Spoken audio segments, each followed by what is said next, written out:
Shalom, gloire à Dieu. Je bénis le nom de notre Seigneur pour votre vie, de ce que Dieu travaille dans vos vies chaque jour. Dieu se glorifie dans votre vie chaque jour pour la gloire de son nom. Alléluia. D'abord, je voulais préciser que c'est le tout premier numéro de 7 minutes dans la parole de Dieu. Christ est notre Seigneur et notre Sauveur. Il est important pour nous de nous plonger dans sa parole. Il est important pour nous de partager sa parole parce que c'est l'essence même de notre vie chrétienne. Il est important pour nous de nous retrouver tous les jours pour partager sa parole parce que cette parole elle-même est vitale pour notre survie sur cette terre. Alléluia. Le thème que je voudrais partager avec vous aujourd'hui, c'est Dieu n'est pas inaccessible. Au contraire, il est tout près de nous. Pourquoi ce thème, bien-aimé? Pourquoi Dieu n'est pas inaccessible? Au contraire, il est tout près de nous. C'est important. Lorsque nous faisons un peu un récapitulatif, un résumé de ce qui se passe actuellement dans l'humanité, actuellement sur Terre, nous voyons que les signes de la fin du monde sont déjà visibles. Alléluia. La montée du banditisme international, les crimes, tout ce qui secoue l'humanité de façon immorale. Nous avons d'abord la montée du banditisme, non seulement, nous avons aussi des pathologies virales qui secouent la terre. Nous sommes d'abord déjà, nous connaissons déjà le virus qui est d'actualité, le coronavirus. Mais bien avant le coronavirus, nous avons eu déjà l'Ebola. Il y avait encore d'autres maladies, d'autres pathologies qui ont miné la vie de l'être humain sur terre. Alléluia. Mais aujourd'hui, nous voyons encore que ces virus continuent de faire des dégâts. Or, mais au-delà même des virus, l'homme attaque l'homme, l'homme tue l'homme. L'homme fait des choses incroyables. L'homme fait des choses abominables. Mais toutes ces choses sont l'homme des choses à venir. Il ne faudrait pas que le chrétien soit étonné de voir le monde sans dessus-dessous. Non, ne soyez pas étonné parce que nous vivons dans un monde déjà corrompu, un monde perdu. Sur toute la surface de la terre, il y a des sodomes modernes. Il y a des sodomes modernes. Des gens qui vivent comme ils veulent. Des gens qui pensent qu'ils sont au-dessus des lois. Des gens qui vivent comme ils veulent. Ils font des choses abominables et ils ne sont point punis. Ils n'ont même pas de sentiments. Alléluia. Dans ce chaos ambiant, je vous dis bien, dans ce chaos ambiant, Dieu a manifesté le désir de se laisser trouver par les hommes. Parce que certains pensent que Dieu est inaccessible. Dieu n'entend pas les prières. Au contraire, Dieu a manifesté le désir de se laisser trouver par sa créature. Alléluia. Il a manifesté ce désir dans plus de 84 versets de la Bible. Alléluia. Écoutez bien, 84 versets de la Bible. Dieu a manifesté le désir de se laisser trouver par les hommes. Ça ne date pas d'aujourd'hui. Et cette promesse est encore d'actualité. Dieu manifeste le désir de se laisser trouver par les hommes. Nous allons lire un texte de la parole de Dieu dans l'Ancien Testament qui concerne Jérémie. Jérémie 29, à partir du verset 12. Vous me chercherez et vous me trouverez si vous me cherchez de tout votre cœur. Verset 14, qu'est-ce qu'il dit? Je me laisserai trouver par vous, dit l'Éternel. Je vais m'arrêter là pour dire simplement que Dieu a désiré se laisser trouver par les hommes. Ce texte, si nous voulons rester dans son contexte, les enfants d'Israël avaient déjà abandonné Dieu. Et Dieu a manifesté le désir de se laisser trouver par tous les enfants d'Israël, tous ceux qui veulent le chercher avec le cœur. Mais nous, dans ce temps moderne, quelle est notre position, bien-aimés?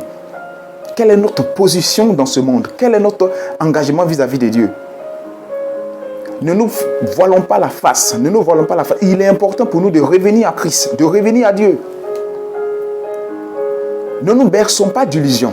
Il est important pour nous, en tant qu'enfants de Dieu, de revenir à Dieu. Parce qu'il a manifesté le désir de se laisser trouver par les hommes. Amen. Il est important de comprendre la nécessité de l'être humain de revenir à son Créateur. Il est important pour nous. Je le répète, il est important pour nous. Parce que nous avons un seul ennemi, qui est le diable. Un seul ennemi qui est Lucifer. Parce que lorsqu'il était chassé du ciel, il est descendu avec une très grande colère parce qu'il sait qu'il lui reste peu de temps. Donc qu'est-ce qu'il a fait? Il a miné tous les domaines de notre vie. Il a mis un gouvernement de déstabilisation en place. Tout ça dans le but de corrompre, de détourner les enfants de Dieu. De détourner les enfants de Dieu. de les amener là où il lui souhaite. Dans toutes les technologies, il a mis en place pour pouvoir pour séduire l'humanité, au fait. Et tous ces fléaux qui s'abattent sur la terre sont des signes du retour imminent de Christ. Alors nous devons prendre conscience que Dieu est toujours accessible à l'être humain. Ne pensons pas que Dieu n'est pas accessible. Non, je le dis et je répète, Dieu est encore accessible. Il suffit seulement de le chercher avec notre cœur et il se laissera trouver. Alléluia. Il est important pour nous de comprendre cette réalité. Il est important de comprendre cette réalité. Chrétiens, ouvrez les yeux. Il est vrai que les temps sont durs. Mais ne pensons pas que les temps seront encore faciles. Non, ne nous berçons pas d'illusions. Les temps ne seront jamais faciles. Dieu n'a jamais dit que ce sera facile. Mais quelle est notre position vis-à-vis des Écritures? Quelle est notre position, notre engagement vis-à-vis de Dieu?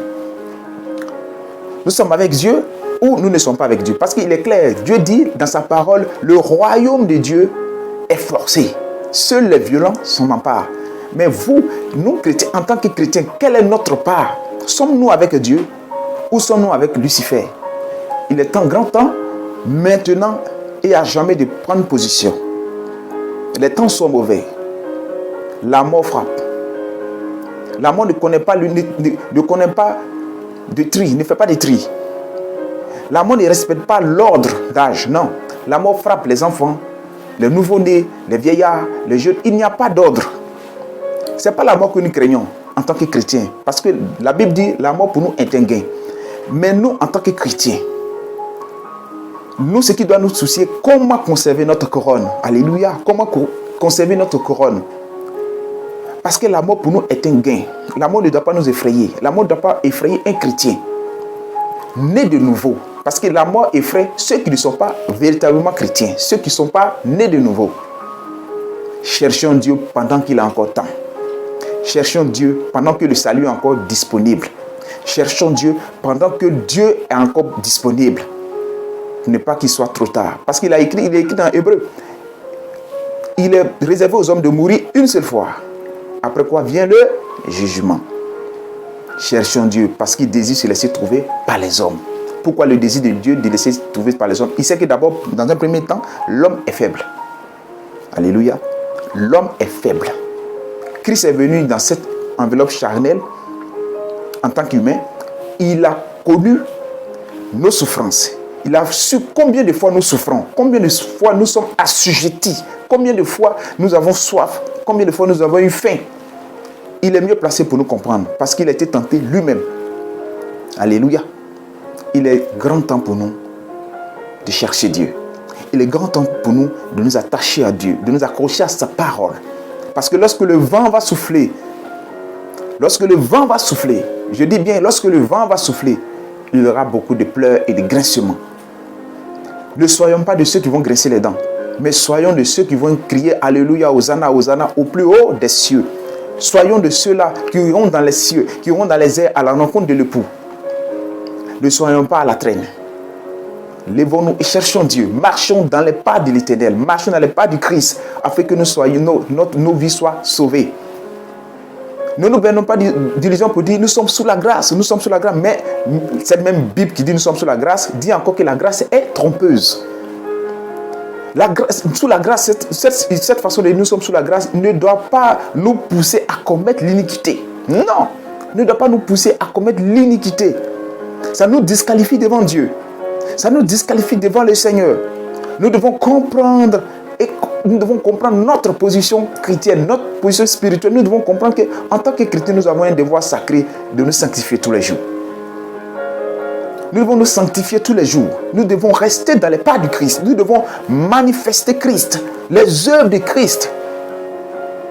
Ne soyons pas rebelles à la parole de Dieu. Cherchons Dieu. Je me dis bien, cherchons Dieu. Parce que le seul but de l'ennemi, le diable, c'est de nous éloigner de Dieu. Le seul but, le seul objectif du diable, c'est de nous éloigner du Christ. Et il a mis tout un système en place.